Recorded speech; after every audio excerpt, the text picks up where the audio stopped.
Bien, maintenant que nous avons vu quel est l'impact, à quel endroit précis l'analyse relationnelle prend tout son sens et permet d'analyser d'une façon totalement différente de ce que nous faisons d'habitude les relations que nous avons avec les autres au niveau le plus fin, que nous appelons des interactions, des séquences d'interactions, nous allons revenir un petit peu sur Terre, un petit peu en arrière, en regardant comment nous comportons et comment nous raisonnons lorsque nous sommes face à une situation que nous vivons ou face à une situation que nous regardons.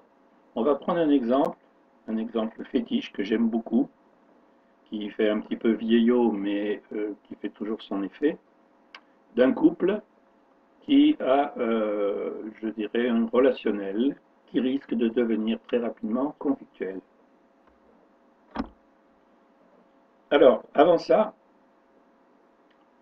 citons Václavic, qui, comme vous le savez probablement, est le porte-parole de l'école de Palo Alto pour les Français. Les premiers livres de Václavic ont été traduits dans les années 1975 et je dirais que dans tous ces livres, il y en a trois qui sont fondamentaux. Ce sont les trois premiers, le troisième étant la réalité de la réalité. Cette phrase, la communication crée ce que nous appelons réalité, est fondamentale et mérite d'être commentée, d'être réfléchie et en tout cas mérite qu'on s'y arrête quelque temps. Ce que habituellement nous appelons la réalité, c'est ce que nous voyons, c'est ce que nous croyons être à l'extérieur de nous. Et ce que nous dit Václavic, c'est que cette réalité n'est pas à l'extérieur de nous, mais elle est créée par nos communications, elle est créée par nos relations que nous avons avec les autres. Et comme nous l'avons vu, comme on ne peut pas ne pas communiquer, nous avons tous créé, dès notre petite enfance, une certaine réalité à laquelle, bien évidemment, et malheureusement, nous tenons beaucoup. Cette phrase est une phrase, je dirais, qui fait réfléchir et qui a amené d'ailleurs par la suite, vers la fin de la vie de Václavic et de l'école de Palo Alto, les a amenés pratiquement à une sorte de constructivisme. Le constructivisme étant, vous le savez, une théorie qui dit que la réalité en soi n'existe pas, car la réalité c'est nous qui la faisons, la réalité c'est nous, la réalité c'est nos relations. Et l'analyse relationnelle souscrit bien évidemment à ce propos. Alors, la phrase en question est demandons-nous quelle réalité elle va créer.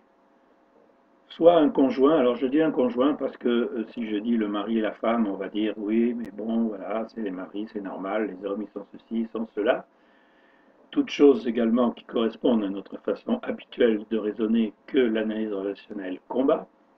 Donc je suppose que ça peut être l'homme ou que ça peut être la femme. Donc le premier conjoint rentre chez lui après une journée de travail et il dit chérie, où as-tu mis mes pantoufles? Passons sur l'idée que les pantoufles sont un petit peu passées de mode, quoique c'est en train de revenir. Le deuxième conjoint répond, je ne suis pas ta domestique, ou je ne suis pas ta bonnie, je ne suis pas ton domestique, etc. Je ne suis pas à ton service. Je vais vous demander maintenant comment vous analysez cette séquence, qu'est-ce que vous pouvez en dire, qu'est-ce que vous en pensez, lâchez-vous, n'hésitez pas à dire tout ce que vous avez envie de dire, n'hésitez pas à donner vos opinions, à donner vos croyances, à donner vos jugements. Ça sera l'exercice suivant. Merci, à bientôt.